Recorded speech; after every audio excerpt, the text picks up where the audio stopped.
I'm Jessica Winters, 32, and until last Christmas, I thought my family was unbreakable. Then my phone lit up with Dad's voicemail. Christmas is off. Expect a call from my lawyer. 6 years earlier, I'd co-signed their $380,000 mortgage when they couldn't qualify a loan. That night, I didn't argue or plead. Just texted understood and quietly removed my name from their loan. What followed was 48 hours of silence, then a tornado, 68 missed calls, panicked texts, and their lawyer practically begging for answers.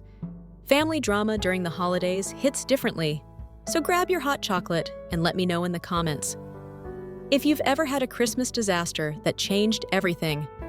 If you're new here, I'd love to know where you're watching from. And don't forget to subscribe to join our community of survivors and thrivers.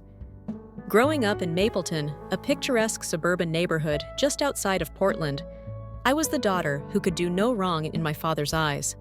Dad, Robert Winters, was a commercial real estate agent with a booming laugh that could fill our 2-story colonial home.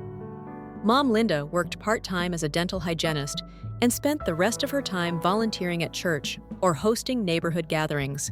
We were that picture-perfect American family that decorated our house with more Christmas lights than anyone else on the block and had matching pajamas for Christmas morning photos. Dad would wake us up at dawn with his special eggnog recipe, and Mom would already have cinnamon rolls baking in the oven.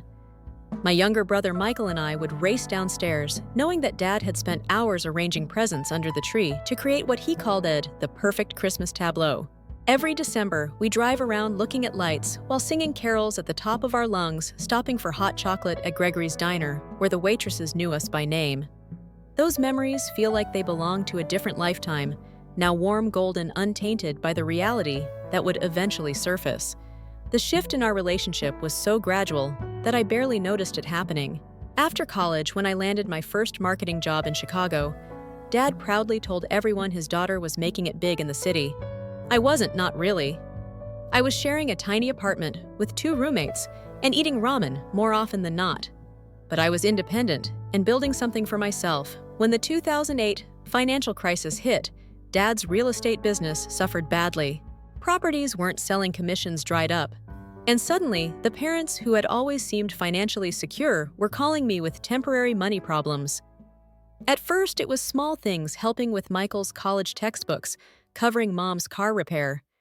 I never hesitated because they had given me everything growing up. By the time I turned 26, I had moved back closer to home and was climbing the corporate ladder at a digital marketing firm. That's when their mortgage troubles began. They had refinanced at the worst possible time, and their adjustable rate had skyrocketed. I still remember Dad's voice breaking when he called to tell me they might lose the family home. "Just a rough patch, Jesse," he assured me. But the fear in his voice was unmistakable. Without a second thought, I agreed to co-sign their new mortgage for $380,000. My credit was excellent. I had a stable job, and the loan officer assured me it was just a formality. My parents would make all the payments. "You're saving our home, sweetheart," Mom had whispered, hugging me tightly in the bank parking lot. After signing the papers, for a while, everything seemed fine. I bought my own condo, advanced in my career, and started building my savings again. But subtle shifts in our dynamic emerged when I couldn't make it home for my cousin's wedding because of a work commitment. Dad made pointed comments about forgetting where you came from. When I started dating Ryan, who worked as a high school history teacher, Mom repeatedly asked if I was settling because you could do so much better with your potential. My brother Michael, who had dropped out of college and moved back home, always backed our parents in every disagreement. "That's just how they are," became his mantra. Whenever I expressed frustration at their intrusion into my life choices, the entitlement crept in so slowly I barely recognized it. Dad calling to borrow money for a golf club membership because I deserved something nice after all these years of hard work. Or Mom casually mentioning they were remodeling their kitchen. "And since you're on the mortgage anyway, we just added a little to the home equity line." Each time I expressed concern, they'd remind me of all they'd sacrificed for me growing up. I started noticing a pattern. Their financial emergencies often coincided with my bonuses or promotions, which they somehow always knew about. before I told them the tightness in my chest when my phone displayed home calling became a physical warning sign I ignored for too long. By my 30th birthday, I had loaned them over $45,000 that was never repaid, co-signed their mortgage, and was listed as a guarantor on 3 of their credit cards. Yet somehow, whenever I achieved something, a promotion, my condo renovation, or my relationship with Ryan becoming serious, they found ways to minimize it or shift the conversation back to their needs. I was their successful daughter when they introduced me to friends. But in private, I was increasingly feeling like an ATM with emotional collateral. Last December marked my 3rd year with Ryan, and we'd recently moved into a beautiful craftsman-style house just 30 minutes from my parents.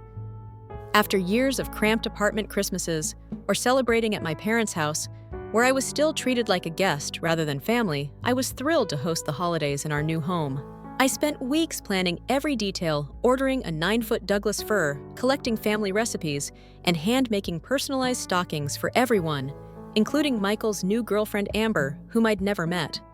Ryan teased me about my color-coded shopping lists and the spreadsheet tracking each gift purchase, but he supported my excitement, helping me string lights along our porch railing and assemble the new dining table that would finally fit the whole family. "This Christmas is going to be perfect," I told Ryan as we placed the angel atop our tree. "Everyone together in our home. It feels like a fresh start." Ryan had squeezed my hand but said nothing, his silence communicating what I wasn't ready to hear. The first red flag appeared 3 weeks before Christmas, when I called Mom to confirm their arrival time. "Oh, honey, Dad and I might be a little late on Christmas Eve. We have to stop by the travel agency to finalize some details," she mentioned casually. "Travel agency? Are you planning a trip?" I asked, arranging pine cones in a bowl for the coffee table centerpiece. "Just a little Caribbean cruise for February," she replied. 35 years of marriage deserves a celebration. Don't you think I agreed, of course, but something didn't add up. Just 2 months earlier, they had called asking if I could help with their property tax payment because they were a little short this quarter. After hanging up, I searched for the cruise line Mom had mentioned and discovered their basic package started at $200 per person, not including excursions, drinks, or flights to the departure port. My stomach tightened with a familiar feeling. The next day, I drove to my parents' house planning to casually discuss the cruise. When I arrived, a brand new 65-inch smart TV was being installed in their living room. Dad proudly showed off its features, mentioning it was an early Christmas gift to ourselves. In their kitchen, shopping bags from high-end department stores lined the counters. "Just a few things for the cruise," Mom explained, showing me designer sundresses with price tags still attached. I took a deep breath and tried to approach the subject gently. "The cruise sounds amazing, but I'm a little confused. Weren't you having trouble with the property tax payment recently?" Mom waved dismissively. "Oh, that was nothing. Just a temporary cash flow issue. You worry too much, Jessica." Dad patted my shoulder. "We've got everything under control. In fact, we're thinking about remodeling the master bath next spring. The cruise is our reward for being so disciplined with our finances." I couldn't hold back anymore. "Dad, if you can afford all this, why did you need my help with the taxes and last summer with the roof repair? And my name is still on your mortgage." Dad's expression hardened. "Are you keeping score after everything we've done for you? We raised you, put you through college, supported your career moves. Now that we want to enjoy our lives a little, you're counting dollars and cents." Mom joined in her voice, taking on the wounded tone I'd heard increasingly over the years. "I didn't realize our spending needed your approval, Jessica. We're still your parents, not children. You need to monitor." I tried explaining that I wasn't monitoring them. I was concerned about the pattern and my own financial exposure with my name on their loans. But the conversation quickly deteriorated, with Mom tearing up and Dad accusing me of being cold and calculating, like those corporate types you work with. When I left, nothing was resolved. That evening, Ryan found me staring at our Christmas tree, the lights blurring through my tears. After I explained what happened, he said gently, "Jess, I've watched this cycle repeat for the 3 years we've been together. They claim hardship. You help them discover they're spending lavishly. It's not sustainable, and it's not fair to you." Deep down, I knew he was right, but acknowledging the truth about my parents felt like a betrayal. The next week, Michael called. "Mom's really upset about your visit." He began without preamble. "Why are you giving them grief about the cruise? They work hard and deserve some enjoyment." I tried explaining my perspective, but Michael cut me off. "Let it go, Jess. Not everything needs to be analyzed to death. They're not getting any younger. Just let them enjoy their lives without the guilt trip." When I mentioned my financial concerns, he scoffed. "You make plenty of money." "It's not like you're struggling," before hanging up, he added. "Just don't ruin Christmas with this attitude, okay? It's the one time of year we're all together." 2 days later, Dad called with news that they'd decided to get new carpeting installed before the holidays to make the house nice for when you all visit after Christmas dinner at your place. When I reminded him that we had planned for everyone to stay at our house Christmas Eve and day, he said dismissively, "Well, your mother wants to wake up in her own bed on Christmas morning. We'll just come for dinner." All my careful planning, the guest room preparations, the Christmas morning brunch menu, the stockings waiting to be filled, suddenly seemed pointless. When I expressed disappointment, Dad's voice turned cold. "I think you've forgotten something important, Jessica. We're still the parents in this relationship. If you push this mortgage business or try to control our spending again, there will be consequences. This attitude of yours needs to stop before you damage this family permanently." December 23rd began like any other day. I woke early, made coffee, and reviewed my final Christmas preparations while Ryan slept in the house smelled of pine and cinnamon. And despite the tension with my parents, I felt a quiet satisfaction. Looking at our beautifully decorated home, everything was ready for the perfect Christmas, even if it wouldn't unfold exactly as I'd planned. The notification for a new voicemail came as I was wrapping Ryan's final gift. Seeing Dad on the caller ID, I assumed he was calling with another change to the Christmas plans. I pressed play and put the phone on speaker while continuing to fold the wrapping paper corners. His voice stopped me cold. "Jessica, this is your father. After discussing things with your mother, we've decided that Christmas is off this year, at least with you. Your constant questioning of our finances and life choices has become intolerable. We're your parents, not your children or your clients. Since you're so concerned about money, you should expect a call from our lawyer after the holidays about removing your name from our mortgage. You've made your priorities clear, and sadly, family isn't among them. Don't call back. We need space from your controlling behavior." The gift ribbon slipped from my suddenly numb fingers. I replayed the message, certain I had misunderstood something. The second time was worse. The cold fury in Dad's voice, the finality of his words. My vision blurred, and a strange ringing filled my ears. This wasn't a negotiation or even an argument. It was a complete severing. Ryan found me sitting motionless among scattered wrapping paper, staring at nothing, when I wordlessly handed him my phone and played the message. His expression shifted from concern to disbelief to anger. "This is unbelievable, Jess. After everything you've done for them, and they're threatening you with a lawyer." He knelt beside me, taking my ice-cold hands in his. "What do you want to do? Call them back. Go over there." For several minutes, I couldn't speak. Memories cascaded through my mind. Dad teaching me to ride a bike. Mom bandaging my scraped knees. Family vacations where we'd laughed until our sides hurt. But other memories surfaced to the subtle guilt trips, the escalating financial demands, the dismissal of my boundaries, the conditional nature of their approval. In that moment, something crystallized within me, a clarity I'd been avoiding for years. "No," I finally said, my voice steadier than I expected. "I'm not going to call or go over." That's exactly what they want. Me panicking, begging for reconciliation, promising to ignore their financial irresponsibility. Not this time. Ryan watched me carefully. "So what will you do?" I picked up my phone, typed a single word "understood," and sent it to my father. "That's it, Ryan?" asked, surprised at my terseness. "For now, yes," I replied, a plan already forming in my mind. "But I'm done being financially entangled with them. If they want to talk lawyers, I'll beat them to it." That afternoon, while Ryan finished Christmas shopping, I researched mortgage co-signing laws in our state. What I discovered surprised me. As a co-signer who didn't live in the property, I had legal pathways to remove myself from the mortgage without their permission, under certain conditions. I made calls to 3 different financial advisors, finally finding one who could see me immediately walking into Laura Mendez's office. That afternoon felt like the first decisive step toward freedom. "Your situation is unfortunately common," she said. After I explained everything, family financial entanglements are among the most complicated to unwind emotionally and legally. She reviewed the mortgage documents I'd brought, her expression growing more concerned. "Jessica, did you realize that you've taken out 2 home equity lines of credit since you co-signed? I hadn't known."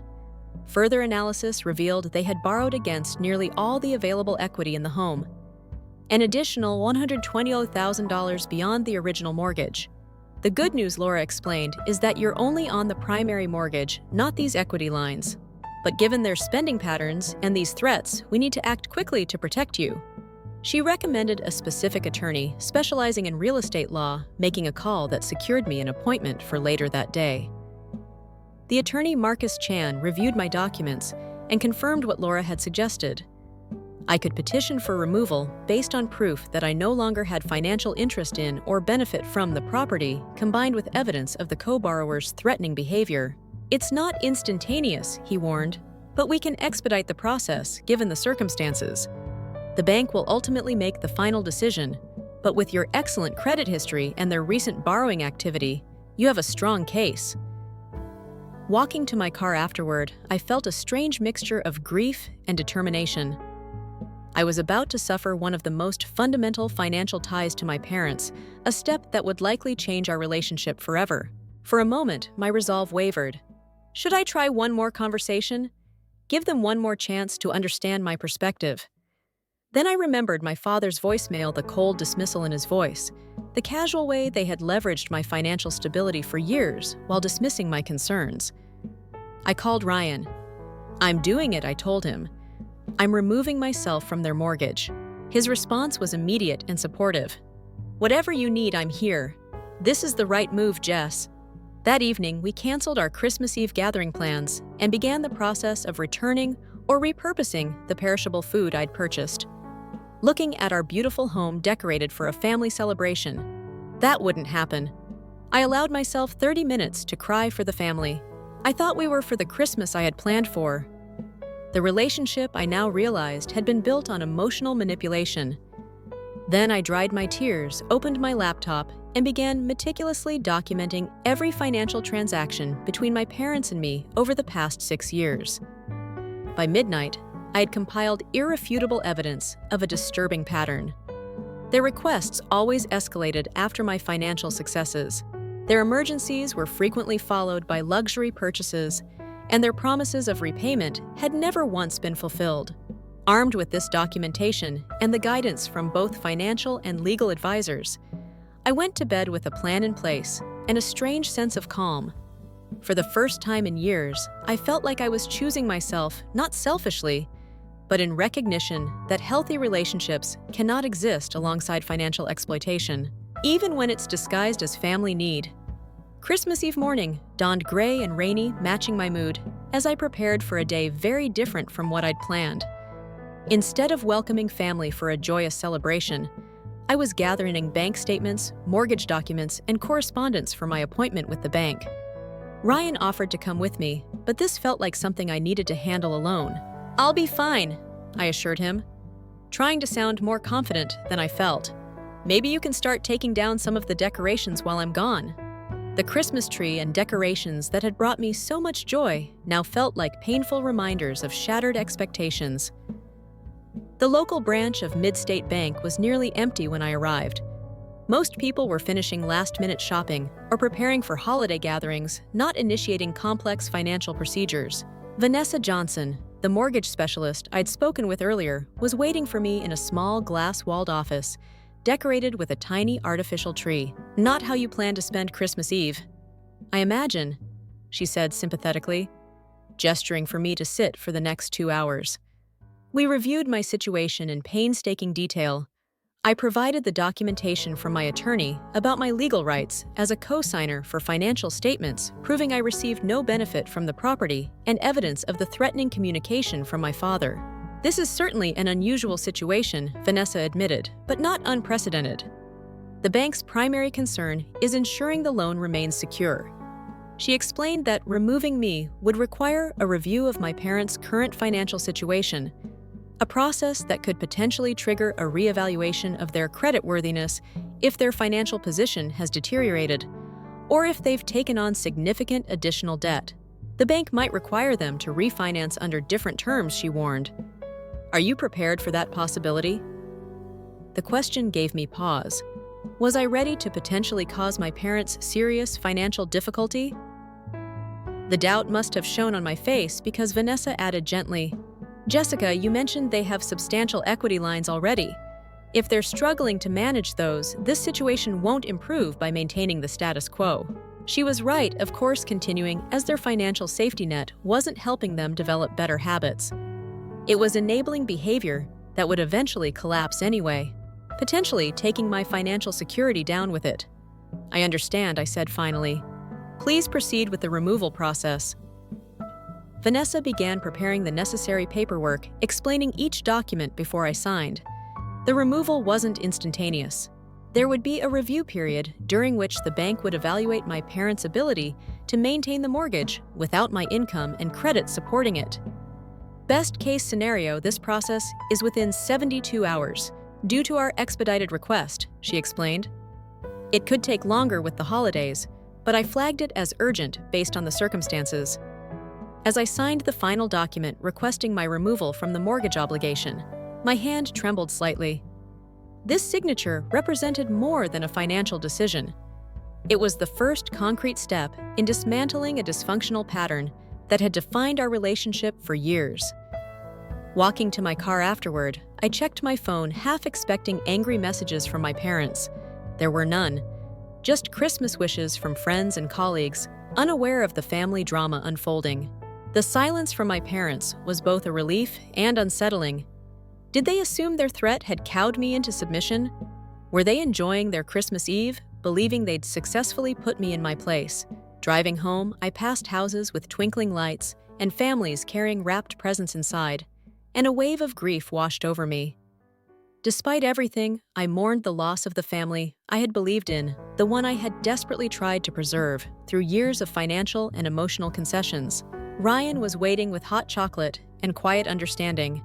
When I returned, "How did it go?" he asked, wrapping an arm around my shoulders. "The process has started," I replied, leaning into his embrace. "Now we wait." That evening, as darkness fell on Christmas Eve, I experienced moments of paralyzing doubt. Had I overreacted? Should I call my parents and try one more time to work things out? I even picked up my phone several times, finger hovering over my father's contact each time I forced myself to replay his voicemail, reminding myself of the cold dismissal in his voice, the threat of legal action, the years of manipulation.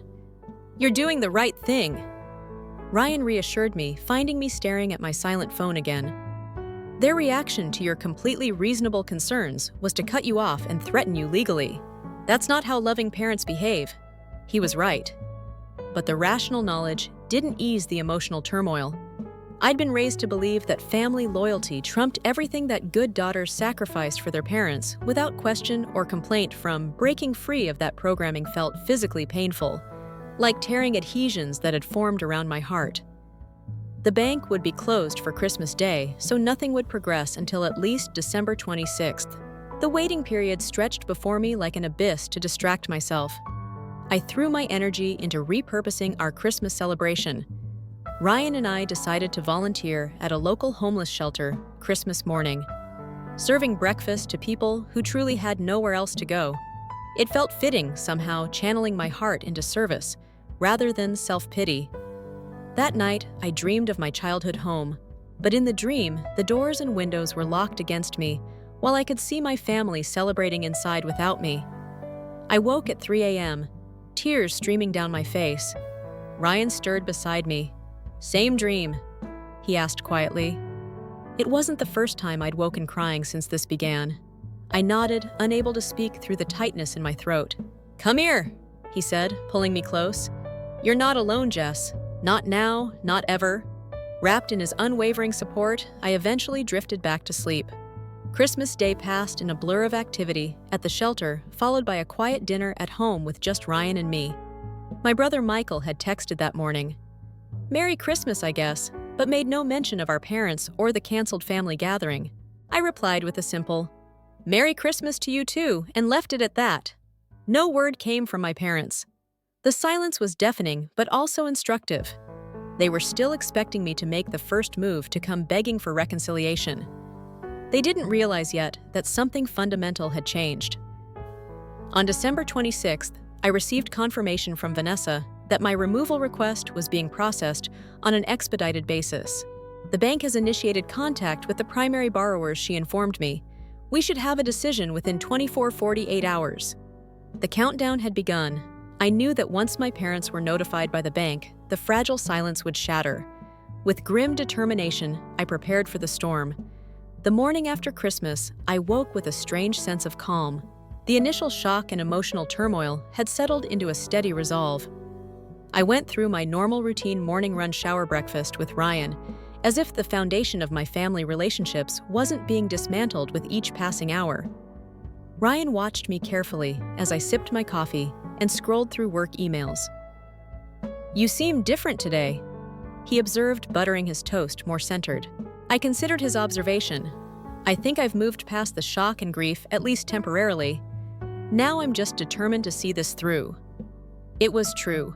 Having initiated the process, I felt a surprising sense of control, as if I'd finally stepped off a runaway carousel that had been making me dizzy for years. The bank had estimated 2,448 hours for processing, which meant my parents could be notified any time between today and tomorrow. Each time my phone buzzed, my heart rate spiked. But it was never them, just friends checking in about Christmas, colleagues with last-minute questions before the new year, promotions from retailers launching post-holiday sales. The ordinary world continued spinning, oblivious to my private upheaval. To channel my nervous energy, I created a detailed spreadsheet documenting every financial transaction between my parents and me since I'd started my career. Loan amounts, dates, promises made evidence of their subsequent purchases. The pattern was even more disturbing when laid out chronologically. $40,500 for emergency plumbing repairs, followed by Dad's new golf clubs 2 weeks later. $8,000 for catching up on the mortgage. The same month, Mom bought designer furniture, $12,000 for medical bills, right before they took a luxury Alaskan cruise. None of these loans had ever been repaid. Over 6 years, the total exceeded $65,000, not including the mortgage I'd co-signed. Seeing the numbers in black and white reinforced my decision. This wasn't ordinary parental support. It was systematic financial exploitation disguised as family need. Ryan found me staring at the spreadsheet, my expression hardening as I added details to each entry. "Building a case?" he asked, peering over my shoulder. "More like creating clarity," I replied. "I need to see the reality without the emotional fog. When they start calling, and they will, I need to remember exactly why I'm doing this." As the day progressed, I experienced waves of conflicting emotions. Determination followed by doubt. Righteous anger followed by crushing guilt. During one particularly difficult moment, I found myself on my parents' Facebook page, looking at photos from previous Christmases, smiling family portraits that gave no hint of the dysfunction beneath the surface. "This is self-torture," Ryan said, gently closing my laptop. "Come on, let's get out of the house." We spent the afternoon walking through a nearby nature preserve, the winter sunshine and physical activity helping to quiet my churning thoughts. That evening, just after dinner, the first text arrived from my mother, Jessica. "The bank called today with some concerning information. Please call us immediately." No mention of the voicemail that canceled Christmas, the threats. Just an expectation that I would jump to address their concerns as I always had before. I showed Ryan the message without responding. "And so it begins," he said, squeezing my hand. "Are you ready?" I nodded, though ready didn't quite capture the complex mixture of dread and determination. I felt. We had discussed my strategy, maintained silence for the full 48-hour processing period. Don't engage until the removal was complete. Don't give them an opportunity to manipulate me into changing course. The second message came an hour later, this time from Dad. "Jessica, this bank situation is a misunderstanding. Call me ASAP." Again, I didn't respond. By the time we went to bed, I had received 5 more increasingly urgent messages. The last one showed the first crack in their facade. "Honey, whatever's upset you, we can fix it. Please don't do anything hasty with the mortgage. We need to talk." I slept fitfully that night, dreaming of ringing phones and unsigned documents. The next morning brought the first voicemail from my mother, her voice tight with controlled panic. "Jessica, the bank says you're trying to remove yourself from our mortgage. They're reviewing our financials now. You need to call them and stop this process immediately. This isn't a game. This is our home." By noon, the messages were coming every 30 minutes, alternating between my parents, with occasional texts from Michael asking why I wasn't responding to Mom and Dad. I silenced my phone, focusing instead on preparing for the conversation I knew was coming. With Ryan's help, I drafted talking points, clear, unemotional statements about my boundaries, expectations, and the path forward. Remember, Ryan coached, "This isn't a negotiation. You're informing them of your decision, not asking for permission." Around 3 p.m., I received an email from Vanessa at the bank. "The removal process is proceeding. The primary borrowers have been notified, and the financial review is underway. I'll update you when it's complete." Reading those words, I felt a weight lift from my shoulders. The process was working. The machinery of financial disentanglement was in motion, independent of my parents' attempts to stop it. By evening, my parents had escalated to having friends and extended family contact me. My Aunt Susan called, clearly uncomfortable with her assigned role. "Your parents asked me to reach out. They say there's some confusion about the mortgage. They're pretty upset. Jessica." I explained briefly that this was between my parents and me. I thanked her for her concern and politely ended the call. The pressure was mounting exactly as I had anticipated. This was the pattern when direct demands didn't work. They mobilized others to apply pressure, making me feel isolated and unreasonable. But this time with Ryan's steadfast support and my own clarity about the situation. Their tactics weren't working. The second morning, marking approximately 48 hours since I'd initiated the process, began with an unexpected development. A call from an unknown number turned out to be Thomas Greenberg, my parents' attorney. Unlike my parents' emotional messages, his voicemail was measured but concerned. "Miss Winters, this is Thomas Greenberg representing Robert and Linda Winters. I understand there's a situation developing with their mortgage that requires immediate attention. My clients are extremely concerned about the potential implications. Please contact me at your earliest convenience to discuss resolving this matter before it escalates further." I forwarded the voicemail to Marcus Chen, my own attorney, who advised me to continue maintaining silence until we received final confirmation from the bank. "We're in the home stretch," he assured me. "Don't engage until the process is complete." By mid-afternoon, my missed call count had reached a staggering number: 42 calls from my parents, 13 from Michael, 8 from their lawyer, and 5 from various family friends. 68 missed calls in total. Texts and voicemails piled up, their tone evolving from demanding to pleading as the reality of their situation apparently dawned on them at 4:17 p.m. The email I'd been waiting for arrived from Vanessa. "Process complete. You have been successfully removed as co-signer from the mortgage on the property at 1842 Oakwood Lane. The primary borrowers have been notified of this change and its implications for their loan terms going forward." I sat staring at the screen, a complex wave of emotions washing over me. Relief, vindication, grief, and something unexpected. Freedom. For the first time in years, my financial future was truly my own. The document attached to Vanessa's email made it official.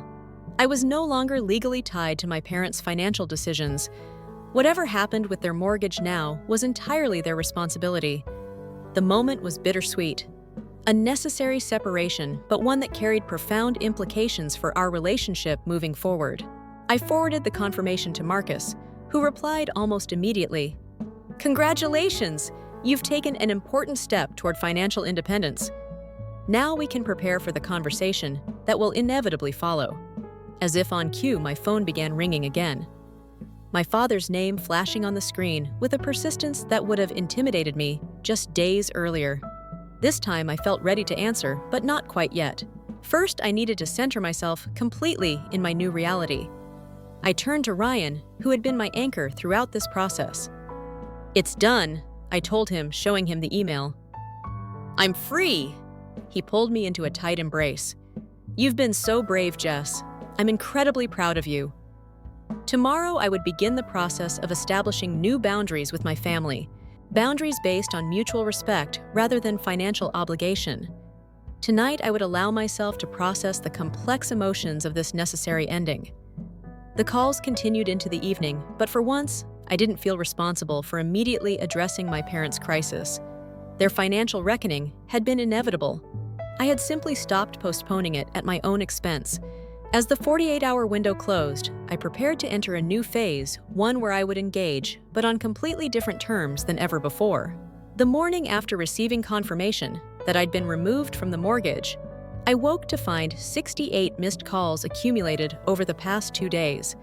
37 from Dad, 22 from Mom, 5 from Michael, and 4 from unknown numbers that voicemails revealed were from my parents' lawyer. The sheer volume was staggering, nearly 3 calls per hour around the clock for 2 days straight. I sat at my kitchen table, coffee growing cold, as I methodically listened to each voicemail, documenting the progression of their reactions in a notebook. The evolution was telling. The earliest messages were commanding. "Jessica, call us immediately about this bank nonsense." Then came indignation. "I can't believe you would do this without discussing it with us first. This is completely irresponsible." As hours passed without my response, the tone shifted to fake concern. "Honey, we're worried about you. This isn't like you. Has Ryan put you up to this?" Next came thinly veiled threats. "You don't want to damage our relationship permanently over a misunderstanding. Think about what you're doing to this family." By the second day, panic had set in. "The bank is asking for financial statements we don't have. They're talking about reassessing loan terms. Please, Jessica, you need to fix this." The final messages revealed desperation. "Jessie, please, we could lose the house. Everything we've worked for. Don't do this to us." My father's voice, which had been so cold and dismissive in his Christmas Eve message, now trembled with fear. My mother openly sobbed in her last voicemail, begging me to call them back. The messages from their lawyer, Thomas Greenberg, were more measured but conveyed increasing urgency. "Miss Winters, my clients are facing potential significant financial restructuring due to your actions. I strongly encourage you to contact me to discuss potential remedies before their position deteriorates further." Michael's messages were the most personally cutting. "What the hell, Jess? Mom's having anxiety attacks. Dad hasn't slept. All because you're throwing some tantrum about Christmas. Grow up and fix this now." The irony of being told to grow up by my younger brother, who still lived rent-free with our parents, was not lost on me. Ryan sat beside me, as I finished the last voicemail. His expression a mixture of concern and support. "How are you feeling?" he asked quietly. I considered the question carefully. "Oddly calm," I replied finally, and certain. For the first time in years, I feel certain about setting these boundaries. I called Marcus Chen, my attorney, updating him on the barrage of communication and seeking his guidance before responding.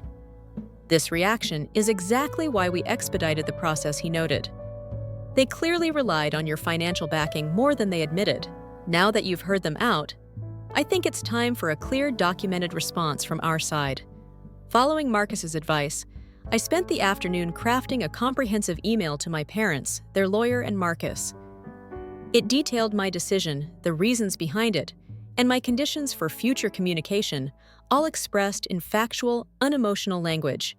No accusations, no recriminations, just clear statements of reality and boundaries. I have removed myself from the mortgage at 1842 Oakwood Lane, effective December 27th. This decision is final and legally executed. I began this action following years of financial entanglement that has become untenable, culminating in the threatening voicemail I received on December 23rd, stating Christmas was off and I should expect a call from your lawyer. I attached a transcript of that voicemail for reference, along with a summary of the $65,000 in unpaid loans over the past 6 years. I continued moving forward. I'm open to rebuilding our relationship, but only on terms that respect my financial and emotional boundaries. These include 1. No request for money loans or financial guarantees of any kind. 2. Acknowledgement of past patterns of financial manipulation. 3. Family counseling. If we choose to attempt reconciliation, I concluded I am taking a 30-day break from communication to allow everyone time to process this change after January 27th. I welcome conversation that respects these boundaries. Any contact attempting to manipulate, threaten, or pressure me before that date will result in an extended period of no contact.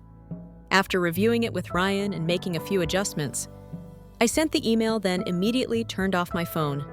30 days of peace, I said, looking at Ryan with a mixture of determination and relief. I need that time to rebuild my sense of self without their voices in my head. Ryan nodded, understanding completely. I think that's wise. They need time to accept that their old tactics won't work anymore. We had anticipated that my parents might escalate to showing up at our house, so we had made arrangements to stay with Ryan's brother in a neighboring city for a few days as we packed overnight bags. I felt a strange sense of being a refugee from my own family, displaced by toxic dynamics. I could no longer tolerate. The next morning, before we left, a certified letter arrived from Thomas Greenberg. Inside was a formal response that struck a markedly different tone from his urgent voicemails. My clients have asked me to evaluate their options regarding the mortgage situation.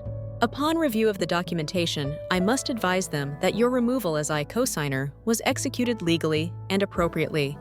The bank's reassessment of their loan terms is a standard procedure. Following such a change, the letter continued, while my clients are understandably distressed by this development and its timing, I have counseled them that pursuing legal action against you would be inadvisable and unlikely to succeed. I have recommended they focus instead on restructuring their finances to accommodate the new mortgage terms. Reading between the lines, it was clear their lawyer had recognized the weakness of their position and advised them accordingly. This confirmation that I had acted within my rights provided additional validation of my decision. By that afternoon, we were settled at Ryan's brother's apartment, temporarily insulated from the immediate fallout. My email auto-response was active, informing anyone who contacted me that I was taking a break from communication until January 27th. I had notified my workplace that I was dealing with a family situation and would be working remotely for a week. Though I turned off my personal phone, I checked my email once daily, filtering messages through Ryan to protect my peace of mind. 3 days after sending my email, the first message from Michael arrived. Not the angry tirade I'd expected, but something more thoughtful. Jess, I was wrong to come at you like I did. I didn't know about Dad's voicemail or all the money they've borrowed. Mom finally showed me their credit card statements and home equity line. It's worse than I realized. I'm trying to help them figure things out, but it's a mess. I'm sorry for what I said. When you're ready to talk, I'm here. His message gave me hope that at least one family relationship might survive this upheaval. A week into my self-imposed communication break, I received an unexpected email from my mother's sister, Aunt Catherine, who had always been the family truth teller. Jessica, I've heard Robert and Linda's version of events, but I know there are always two sides. Whatever happened, I know that standing up for yourself isn't wrong. They've always leaned too heavily on you. Take the time you need. Family should lift you up, not drain you dry. Her support was a balm to my soul, confirmation that I wasn't crazy or selfish for establishing boundaries. As January unfolded, I worked with my therapist, Dr. Martinez, to process the complex emotions surrounding my decision. What you're feeling is grief, she explained during one particularly difficult session. Not just for the relationship you've lost, but for the relationship you deserved, but never had. It's also grief for the identity you're shedding, the role of perpetual caretaker and financial safety net. With her guidance, I developed a communication plan for eventually re-engaging with my family, a structured approach that included recognizing manipulation tactics, setting clear time limits for conversations, and having prepared responses for predictable scenarios. You're not cutting them off permanently, Dr. Martinez reminded me. You're creating a healthier dynamic that protects your well-being. That's not selfish. It's necessary for any relationship to be sustainable. As the end of January approached, I felt stronger and clearer than I had in years. The constant anxiety that had accompanied every interaction with my parents had diminished, replaced by a calm certainty about my boundaries. I was ready for whatever came next, whether reconciliation on new terms or the painful acceptance that some relationships cannot be salvaged, if one party refuses to acknowledge harmful patterns. On January 26th, the day before my communication break was set to end, I received a brief email from my father. The first direct contact from either of my parents since my boundary-setting message. It contained just 3 sentences. "We've met with a financial advisor to address our situation. Your mother and I would like to talk when you're ready. We understand things need to change." It wasn't an apology or an acknowledgement of the pain they'd caused, but it was a start, a small indication that perhaps they were beginning to recognize the reality of our new dynamic. Tomorrow I would respond, taking the first careful step toward whatever our relationship would become, but it would be on my terms, with my boundaries firmly in place, and with the knowledge that I was no longer financially tethered to their choices.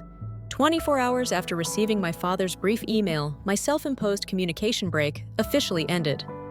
After carefully considering my response with input from both Ryan and Dr. Martinez, I sent a short reply. "I appreciate your willingness to talk. I suggest meeting at Riverside Cafe this Saturday at 11 a.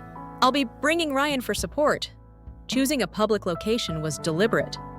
A neutral space where emotional outburst would be constrained with a clear endpoint. Since the cafe closed at 1 p.m., having Ryan present wasn't negotiable. I needed his grounding presence to help me maintain my boundaries. Dad replied within minutes we'd prefer to meet at home. Just family. His attempt to control the terms wasn't surprising. I responded firmly, "Riverside Cafe, Saturday 11 a.m. with Ryan. Those are my terms for this first conversation." After a longer pause, he acquiesced. "Fine. We'll be there." The days leading up to Saturday were filled with preparation. Dr. Martinez helped me anticipate various scenarios and practice responses that maintained boundaries without escalating conflict. Remember, she advised you're not responsible for their emotions or reactions. Focus on clearly stating your position, not justifying or defending it. The morning of the meeting, I woke with a knot of anxiety in my stomach. Ryan found me at the kitchen table rehearsing my talking points. "You've got this," he assured me, squeezing my shoulders. "Just remember, you're not the one who needs to fix anything here." When we arrived at the cafe, my parents were already seated at a corner table. Mom looked smaller somehow, her usually perfect makeup unable to hide the strain of recent weeks.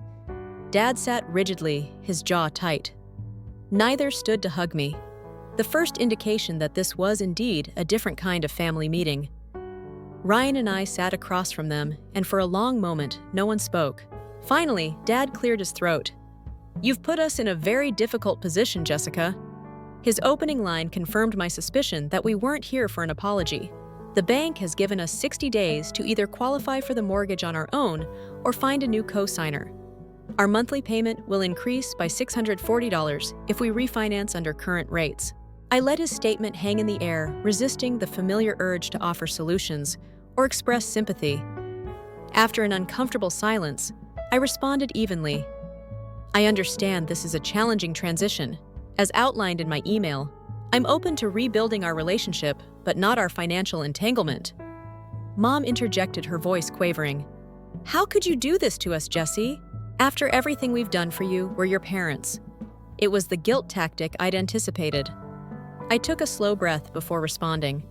"I'm not here to relitigate the past. I'm here to discuss how we move forward with healthier boundaries."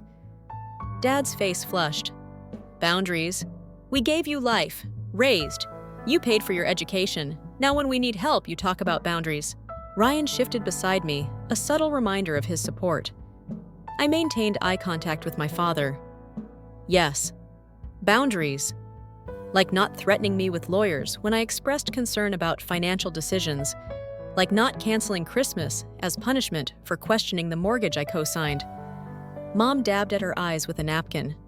"That was your father's anger talking. He didn't mean it." "He did mean it." I countered calmly, and it was the culmination of a pattern, not an isolated incident. I placed a folder on the table containing printouts of my financial documentation. Over the past 6 years, I've provided $65 to $130 in loans that were never repaid, co-signed a $380,000 mortgage, and been added as a guarantor to credit cards I never used. That's in addition to the emotional cost of being made to feel selfish. Whenever I questioned these arrangements, Dad barely glanced at the documents, So you're keeping score. That's what family means to you, a balance sheet. No, I replied steadily. Family means mutual respect and support, not one-way financial dependence disguised as parental authority.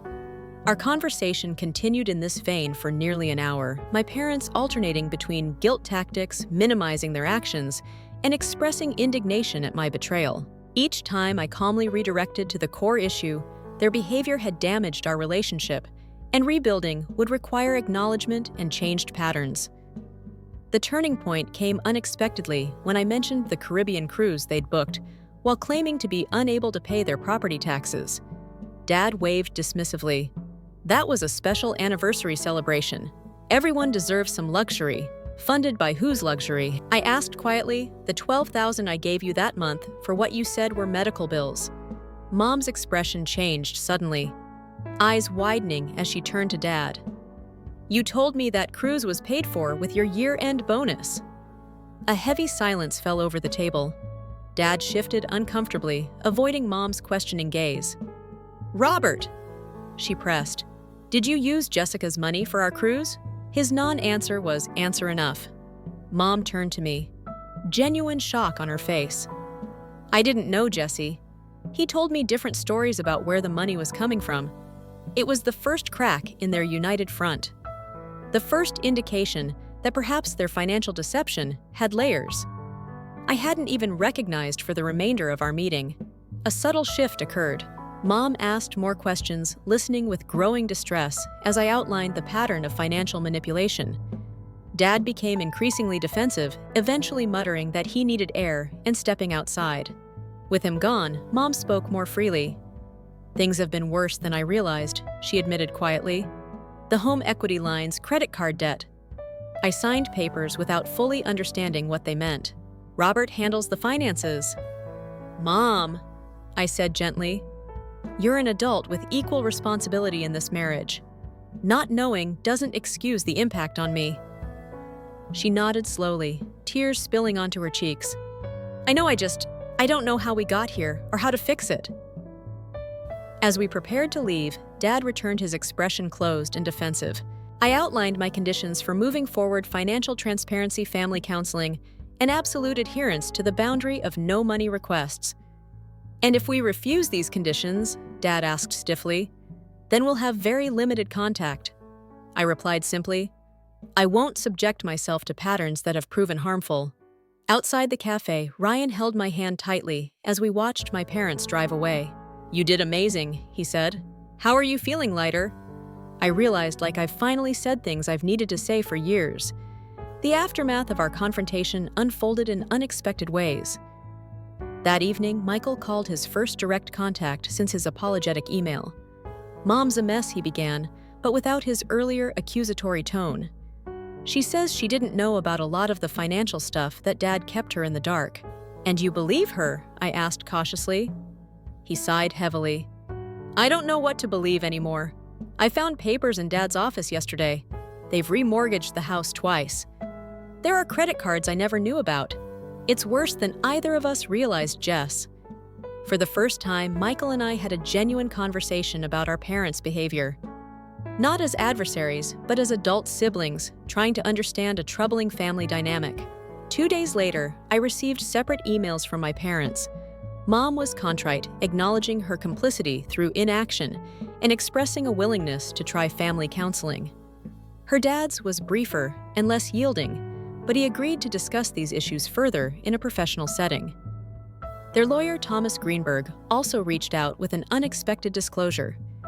In the interest of transparency, I feel professionally obligated to inform you that your parents consulted me last year about adding your name to additional financial instruments without your direct knowledge. I advised against this course of action as it would potentially constitute fraud. This revelation confirmed my worst suspicions. The financial entanglement might have gone even deeper had they found a less ethical attorney. As January turned to February, our family entered uncharted territory. The mortgage situation remained unresolved. My parents scrambling to either qualify on their own or find an alternative solution. Our relationship hung in a fragile balance, the old patterns broken, but new ones not yet established.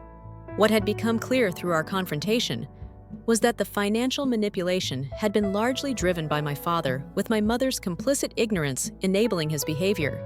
This didn't excuse her role, but it added nuance to our path forward. The power dynamic had fundamentally shifted for the first time in my adult life. I wasn't approaching my parents from a position of obligation or guilt, but from a place of clear-eyed agency. Whether our relationship could be rebuilt on healthier terms remained to be seen. But I had done the necessary work of breaking the damaging patterns of the past.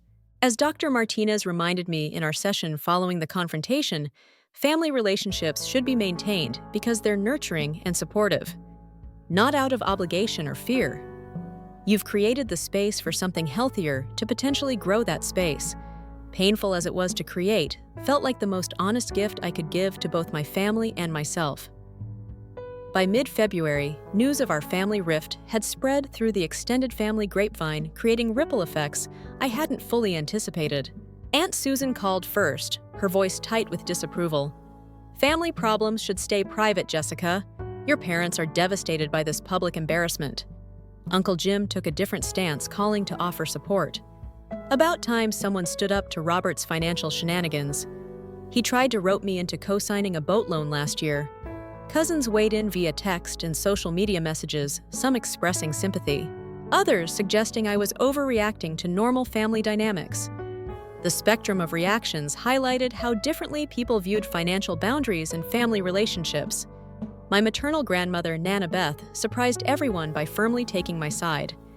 At 82, she drove herself to my house one Saturday morning, armed with homemade cookies and blunt wisdom. "Your grandfather and I helped your parents when they were starting out," she explained, settling into my sofa. "Small things, down payment for their first apartment, occasional grocery money when times were tight. But Robert developed a taste for assistance that never went away. It worried your grandfather to his dying day. Her validation meant more than she could know. Confirmation from someone who loved my parents, but recognized the unhealthy patterns. Meanwhile, my parents were facing the harsh reality of their financial situation. Without my support, Dad reluctantly took a part-time job at a local hardware store to supplement his declining real estate income. Mom began selling her extensive collection of designer purses and jewelry on consignment. Michael reported they were meeting with financial advisors and considering downsizing to a smaller home. Painful but necessary steps toward living within their actual means. The bank had extended their qualification period by 30 days after they made a good faith payment toward the principal, but the deadline still loomed. Michael's role evolved in unexpected ways. Initially, my parents' defender, he had become a reluctant mediator as he discovered more about their financial reality. "Dad had a complete meltdown yesterday," he confided during one of our weekly phone calls. The financial advisor laid everything out: the credit card debt, the underwater mortgage, the loan from his brother. He never repaid. Mom just sat there, getting paler and paler. I didn't know what to say. For the first time in our adult lives, Michael and I were truly talking. Not as competitors for parental approval, but as siblings navigating a family crisis. He admitted feeling resentful at first about my financial independence. "You always made it look so easy. Great job. Nice home, healthy relationship. I guess I bought into Dad's narrative that you were just lucky. Not that you actually worked for it." In turn, I acknowledged envying his seemingly uncomplicated relationship with our parents. "You never seemed to disappoint them like I did. Every life choice I made was scrutinized while you got automatic approval." These honest conversations began healing a sibling relationship that had been strained by our parents' differential treatment. 3 weeks after our confrontation at the cafe, we attempted our first family counseling session. I found a therapist specializing in financial trauma and family systems, Dr. Abigail Chen, who agreed to see us together. The session was tense but productive, with Dr. Chen establishing clear ground rules about communication and respect. Dad participated minimally, answering direct questions, but offering little voluntary insight. Mom was more engaged tearfully, acknowledging how her passivity had enabled destructive patterns. "I just wanted everyone to be happy," she explained. It seemed easier to go along with things than to create conflict. Dr. Chen gently challenged this perspective, but someone was bearing the cost of that conflict avoidance. In this case, Jessica, the most revealing moment came when Dr. Chen asked my parents to articulate what they wanted from our relationship moving forward. Mom immediately said, "I just want my daughter back in my life." Dad's answer was more telling. "I want things to go back to how they were." When prompted to elaborate, he admitted, "I want Jessica to trust us again financially." His honesty, however problematic, was at least a starting point for real discussion. After the session, Dr. Chen met with me privately. "Your father shows signs of financial dependence disorder," she explained. "It's similar to other dependencies. The brain develops reward pathways around getting financial support, making it extremely difficult to change the behavior without significant intervention." She recommended I maintain firm boundaries while they worked through their issues, suggesting separate counseling for my parents alongside our family sessions. The next month brought small, hesitant steps toward rebuilding. Mom began meeting me for coffee weekly without Dad, our conversations gradually becoming more authentic. During one such meeting, she confessed, "I've been looking at our old Christmas photos. Remember how you always wanted to put the star on top of the tree? Robert would lift you up on his shoulders, even when you got too big, and you'd both laugh about how you'd topple over." Her eyes welled with tears. "I keep thinking about how we got from there to here." It was the first time either parent had expressed nostalgia for our relationship without using it as emotional leverage. Progress with Dad was slower and more complicated. At our third family counseling session, he finally admitted feeling humiliated by needing financial help. "A father should provide for his family, not the other way around," he stated gruffly. "Every time Jessica succeeded, it reminded me of my failures." This revelation explains so much about his behavior: the minimizing of my accomplishments, the escalating financial demands after my promotions, the constant reminders of all he had done for me. His self-worth had become dangerously entangled with financial control. By early April, my parents had made their decision about the house they would sell it and move to a smaller condo that they could afford without financial support. The process was painful for them, involving letting go of not just a home, but the facade of financial success they had maintained for years. I maintained my boundary about not helping financially, but offered practical support by connecting them with a reliable real estate agent and helping Mom sort through decades of accumulated possessions. On moving day, I arrived with coffee and bagels, prepared to help box remaining items. Dad answered the door looking older and more subdued than I had ever seen him. "Thanks for coming," he said simply. The first acknowledgement that my presence was a choice, not an obligation. As we worked alongside movers, Mom found a box of my childhood artwork. They had saved homemade cards expressing childhood adoration for my parents. School projects proudly brought home for their approval. "You were such a thoughtful child," she said softly, "always trying so hard to make us proud." For a moment, we all stood in silence, the gap between that loving family and our current reality painfully evident. The process of healing remained complex and nonlinear. Some days brought progress, like when Dad actually apologized for the Christmas voicemail without qualifiers or excuses. Other days featured backsliding Mom asking if I might just help a little with moving expenses, then quickly withdrawing the request when she saw my expression. Through it all, I maintained the boundaries I had established, neither yielding to guilt nor wielding my newfound power punitively. By late spring, a new normal had begun to emerge. My parents were living within their means for perhaps the first time in decades. Their condo modest but manageable, their lifestyle adjusted to reality rather than appearance. Our relationships were fundamentally changed, but not destroyed. More honest, if less comfortable, with new respect for stated boundaries. Most importantly, I had broken a cycle that would otherwise have continued draining my financial and emotional resources indefinitely. The experience had taught me to recognize similar patterns in other relationships, leading me to establish healthier boundaries with friends who consistently forgot their wallets at dinner, or colleagues who expected free marketing advice outside work hours. As Dr. Martinez observed in one of our sessions, this wasn't just about money. It was about recognizing your inherent value beyond what you could provide to others. That recognition, hard-won through painful family reconfiguration, had become the unexpected gift of this difficult journey.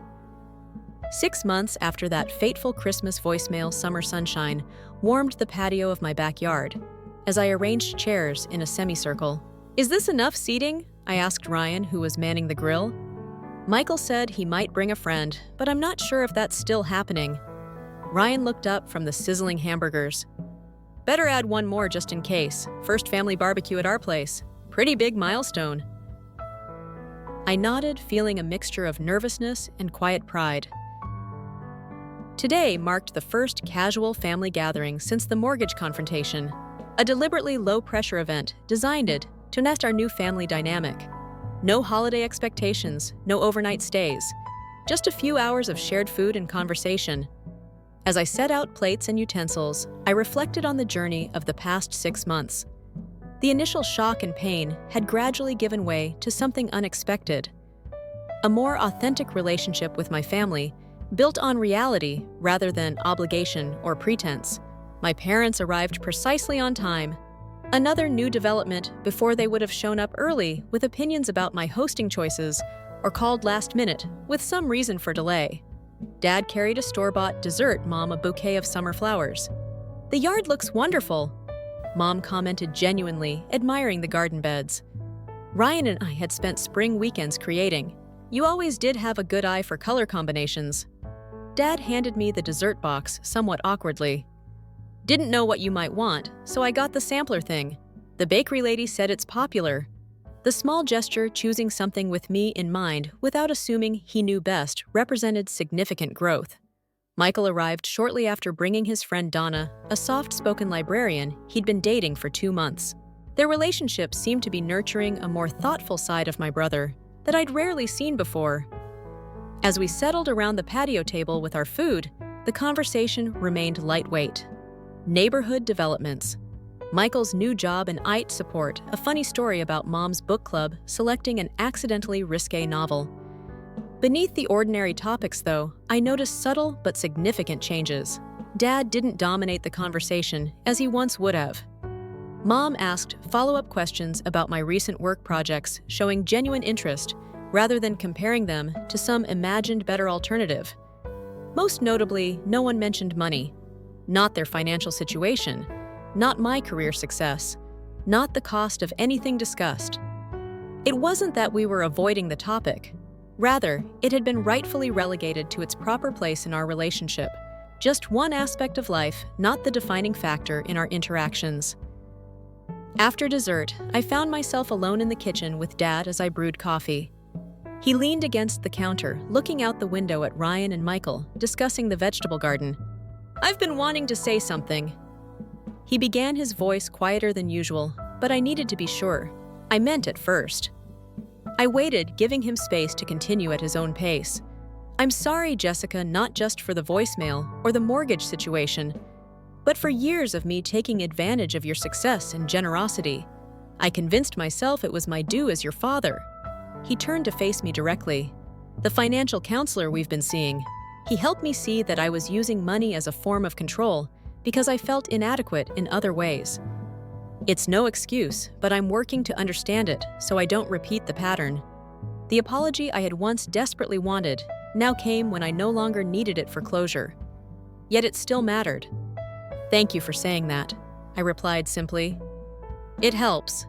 We carried the coffee outside together, a small moment of ordinary cooperation that felt symbolic of our gradually healing relationship. Later that evening, after everyone had left, Ryan and I sat on the porch swing, watching fireflies appear in the gathering dusk. So he asked, "How do you think it went?" I considered the question carefully. Better than I expected. Different, but in good ways. Like we're all actually seeing each other clearly for the first time. The changes extended beyond my immediate family in the months following the mortgage confrontation. I had re-examined all my relationships through the lens of this experience, identifying subtle patterns of financial or emotional imbalance I had previously accepted as normal. My friendship with Stephanie, who consistently forgot her wallet at our lunches, had evolved. After a candid conversation about reciprocity, my tendency to over-volunteer at work had been replaced with healthier professional boundaries. Even my relationship with Ryan had deepened through the experience. His unwavering support giving me confidence to address smaller inequities before they became entrenched patterns. Perhaps most significantly, I had developed a new relationship with myself. The crushing guilt that had accompanied any act of self-care or boundary setting had diminished, replaced by recognition that maintaining my well-being wasn't selfish but necessary. My therapist, Dr. Martinez, had helped me identify and challenge the deeply ingrained belief that my value was tied to what I could provide for others. The greatest gift of this difficult experience, she noted in our most recent session, has been watching you reclaim your inherent worth, independent of your usefulness to others. My parents' situation had stabilized in ways that would have been impossible had I continued enabling their financial irresponsibility. Living in the condo they could actually afford. They had begun rebuilding their financial foundation. Dad had taken a part-time position at a real estate training center, finding unexpected satisfaction in mentoring new agents. Mom had started a small alterations business, utilizing sewing skills she had previously treated as just a hobby. They would never be wealthy, but for the first time in decades, they were living honestly within their means. Michael had also grown through the experience developing independence. I hadn't thought possible. After moving out of our parents' house into a shared apartment, he had discovered capabilities previously obscured by the dysfunctional family dynamic. Our sibling relationship, once characterized by rivalry and resentment, had evolved into something resembling actual friendship. As summer transitioned to fall, we created new holiday traditions. Instead of the elaborate, financially strained celebrations of the past, we planned simpler gatherings focused on connection rather than appearance. For Thanksgiving, we would all contribute dishes to a meal at Michael's apartment. Christmas would be a brunch at the local botanical gardens with a strict spending limit on gifts. The approaching holiday season no longer filled me with dread, but with cautious optimism about continuing to build healthier family connections. On a crisp September evening, almost exactly 9 months after the voicemail that had changed everything, I sat at my desk writing in the journal. Dr. Martinez had suggested I keep looking back over the entries from those first painful weeks.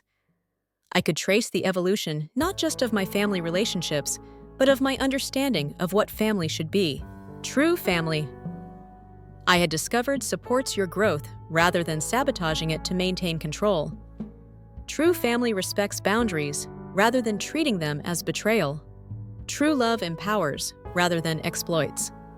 The mortgage situation, as painful as it had ultimately been the catalyst for transforming unhealthy patterns that might otherwise have continued indefinitely. Sometimes the most loving thing we can do for ourselves and others is to disrupt destructive cycles. Even when that disruption causes temporary pain, I had learned that standing firm in my worth didn't mean abandoning love. It meant creating space for more authentic love to potentially flourish. Have you ever had to make a difficult choice between maintaining peace and establishing necessary boundaries with family? I'd love to know how you handled it. Comment below and share your experience. And if this story resonated with you, please consider subscribing and sharing it with someone who might need to hear that setting boundaries isn't selfish. It's sometimes the most loving choice we can make. Thank you for joining me on this journey of healing and growth. Remember, true family supports your wings, not clips them to keep you close.